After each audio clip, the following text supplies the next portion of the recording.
मेरे प्रिय भाई और बहनों, कुछ दिन पहले एक सिस्टर मेरे पास आई थी, काफी उम्र की थी, काफी दूर से आई थी, और उन्होंने कहा कि उनके समाज में उनको एक बहुत बड़ी जिम्मेदारी दी गई है, एक कठिन काम। पिछले 3 साल से वो काम कर रही हैं, उससे वे निवृत्त हो गई, फिर उनको बताया गया कि आप ही को करना है। उस बहन ने मुझसे कहा कि जब से ये काम मैंने शुरू किया उस समय से मेरे शरीर में एक के बाद एक रोग आता रहा है, और मैंने स्पष्ट सीधे उनसे कहा, इसलिए कि आपने इस काम को बोझ समझ कर लिया है। आपने इस काम को बोझ समझ कर लिया है। उन्होंने स्वीकार किया, ठीक है, मैंने इसको बोझ समझ कर लिया है। मैंने कहा, जिस समय आप इस काम को अपना मिशन समझ कर लेंगे, प्रेम के साथ लेंगे, हर्ष के साथ लेंगे, उस समय से आपकी बीमारियां भी गायब होती जाएगी। आप जानते हैं, हमारे आश्रम में दर्जनों दर्जनों लोग आते हैं प्रार्थना के लिए। दूर दूर से लोग आते हैं, 1 सप्ताह के लिए, 2 सप्ताह के लिए, 1 महीने के लिए प्रार्थना के लिए आते हैं। प्रार्थना के बाद जाने से पहले मुझसे कहते हैं कि हमें घर जाने को डर लगता है। यहां पे इतना अच्छा लग रहा था, लेकिन घर जाने को डर लगता है। ऐसा क्यों है? क्योंकि उन्होंने घर की परिस्थिति को अभी तक स्वीकार नहीं किया है। उन्होंने घर की परिस्थिति को आज भी स्वीकार नहीं किया है। और जिस समय वे घर की परिस्थिति को कैसी भी हो स्वीकार करेंगे, उस समय से ये जो घर के बारे में जो डर है, जो नीरसता है, जो उदासीनता है, वो समाप्त हो जाएगी। एक बहुत बड़े आध्यात्मिक गुरु थे, फादर टोनी डी मेलो। उन्होंने कहा है, और ये सच्चाई भी है, जितना हम वास्तविकता से लड़ेंगे उतना ज्यादा हमारा दुख बढ़ेगा। जितना हम वास्तविकता से लड़ेंगे उतना ज्यादा हमारा दुख बढ़ेगा। मान लीजिए आप नारी हैं और आपका पति शराबी है। आप बार बार इसी के बारे में सोचते रहते हैं, मेरा पति शराबी है, मेरा पति शराबी है, मेरा पति शराबी है। मैं कहूंगा, आप उस परिस्थिति को स्वीकार कीजिए, मेरा पति शराबी है। यस, हाँ, स्वीकार कर लिया। अब उनके साथ कैसे बातचीत करना है, व्यवहार करना है, ये मैं निर्णय लूंगी। तो जीवन की परिस्थितियों को जब हम स्वीकार करने लगते हैं तो हमारा दुख हल्का हो जाता है। प्रभु यीशु के दुख भोग के बारे में एक बहुत सुंदर फिल्म बनी है, आप जानते हैं, द पैशन। प्रभु की अपनी भाषा में बनी है, उस समय की भाषा, बोलचाल की भाषा, अरामीक भाषा में। उसमें जब प्रभु यीशु को क्रूस मिलता है तो प्रभु यीशु क्रूस को चूमते हैं। प्रभु क्रूस को चूमते हैं और उनके अगल बगल में जो डाकू थे, एक डाकू उनसे कहता है, मूर्ख, क्रूस को चूमता है। जिस समय प्रभु ने क्रूस को चूमा या ग्रहण किया, उस समय क्रूस यीशु के लिए हल्का हो गया। हमें सामुएल के दूसरे ग्रंथ में एक बहुत सुंदर उदाहरण मिलता है। सामुएल के दूसरे ग्रंथ के अध्याय 11 में हम पढ़ते हैं कि दाऊद ने पाप की अपराध किया। इस्राएल के यशस्वी राजा दाऊद ने पाप की अपराध किया, व्यभिचार किया, हत्या कराई। उसके बाद अध्याय 15 में हम पढ़ते हैं कि दाऊद को अपने ही पुत्र अबसलोम से बचकर भागना पड़ा। राजधानी छोड़कर वो जैतून के पहाड़ की ओर भागते हैं। अध्याय 16 में लिखा हुआ है, जब दाऊद अपने लोगों के साथ पहाड़ की ओर दौड़ रहे थे, उस समय मार्ग में एक युवक जिसका नाम है शिमई, युवक बैठा हुआ था और वह दाऊद और लोगों को कोस रहा था और पत्थर फेंक रहा था। तो दाऊद के साथ जो लोग थे उन्होंने कहा कि महाराज, ये आपको कोस रहा है, हमें भी कोस रहा है, आप चाहें तो हम इसका गर्दन उड़ा दें। तो दाऊद ने एक बहुत सुंदर बात कही। शमूएल का दूसरा ग्रंथ अध्याय 16 उसके वाक्य 10 में दाऊद ने कहा, यदि वह इसलिए दाऊद को कोसता है कि प्रभु ने उससे ऐसे करने की प्रेरणा दी है, तो कौन पूछ सकता है कि तुम ऐसा क्यों कर रहे हो। दाऊद कहते हैं कि अगर ईश्वर ने इसको ये प्रेरणा दी है कि मुझे कोसें, तो कौन उससे पूछ सकता है कि तुम क्यों कोस रहे हो। दाऊद जानते थे कि ये मेरे पाप का परिणाम है। कभी कभी प्रभु ईश्वर हमारे जीवन में भी दुख आने देता है, दुख आने देता है, कभी कभी हमारे पापों के कारण और कभी कभी उनके विशेष प्रेम के कारण। प्रकाशना ग्रंथ के अध्याय 3 वाक्य 19 में प्रभु कहते हैं, मैं जिनको प्यार करता हूं उन्हें मैं डांटता और दंड भी देता हूं। तो कभी कभी प्रभु अपने प्रेम में हमें डांटते और दंड भी देते हैं। इसीलिए निरुत्साही मत बनो, बल्कि पश्चाताप करो। यूहन्ना के सुसमाचार के अध्याय 15 उसके वाक्य 2 में हम पढ़ते हैं, 1-2 में हम पढ़ते हैं, प्रभु कहते हैं, मैं दाखलता हूं और मेरा पिता बागवान है। वह उस डाली को जो फलती नहीं काट देता है और उस डाली को जो फलती है छांट देता है।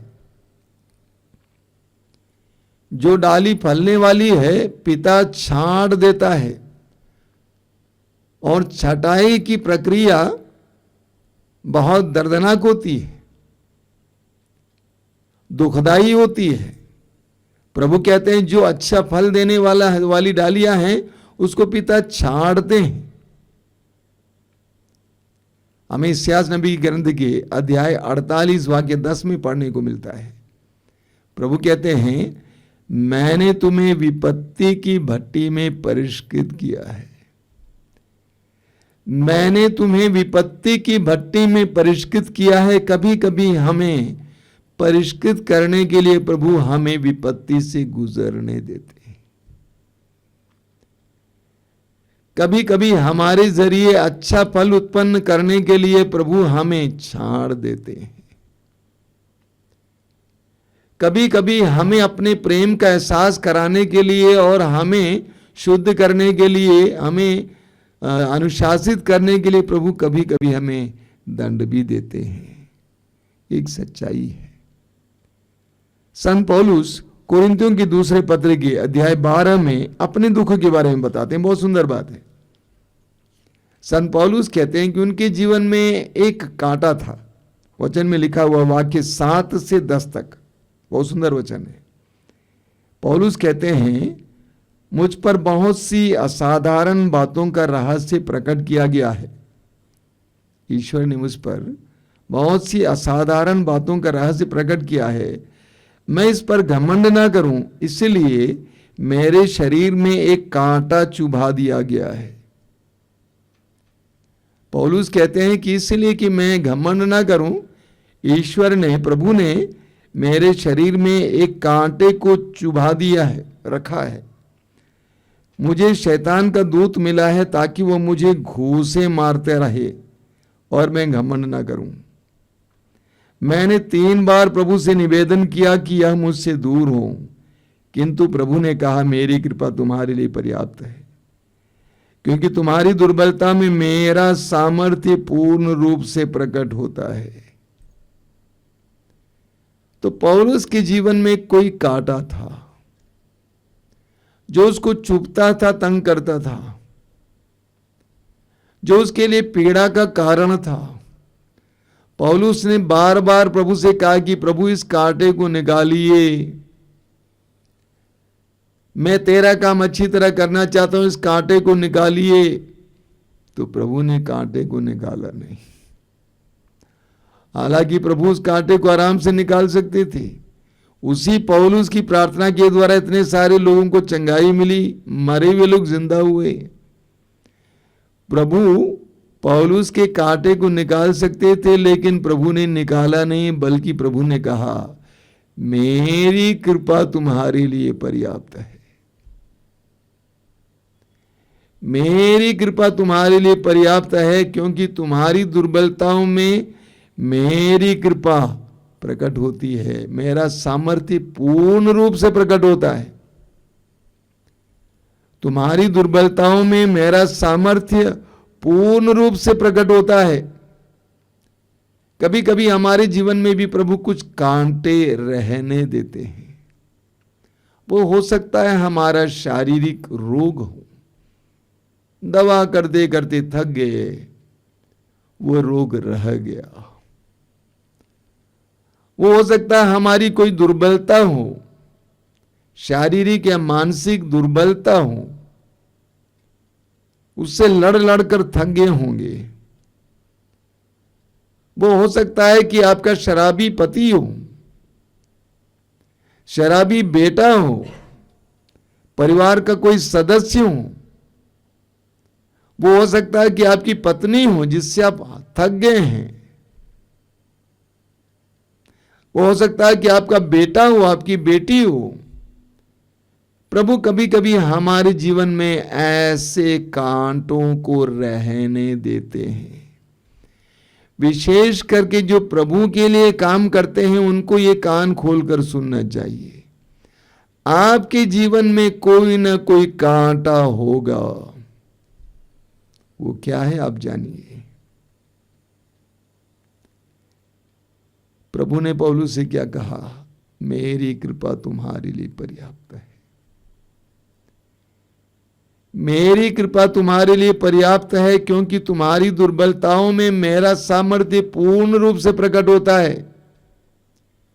तुम्हारे रोग में मेरा सामर्थ्य पूर्ण रूप से प्रकट होता है। प्रभु कहते हैं तुम्हारी दुर्बलता में मेरा सामर्थ्य पूर्ण रूप से प्रकट होता है। तुम्हारे पति या पत्नी या बच्चों से जो दुख तुम्हें मिलता है उससे उस समय मेरा सामर्थ्य पूर्ण रूप से प्रकट होता है। तो प्रभु कभी कभी हमारे जीवन में कुछ कांटे रहने देते हैं जो हमारे लिए कृपा और ईश्वर के सामर्थ्य के प्रकटीकरण के लिए मौका है। मैं एक परिवार को जानता हूं, जवान दंपति, उनके 2 बच्चे हैं। बड़ी बेटी जन्म से ही अपंग है, चलती फिरती नहीं है, बात नहीं करती है, बड़ा सिर है, मुस्कुराती है, हंसती है, सारा कुछ समझती है।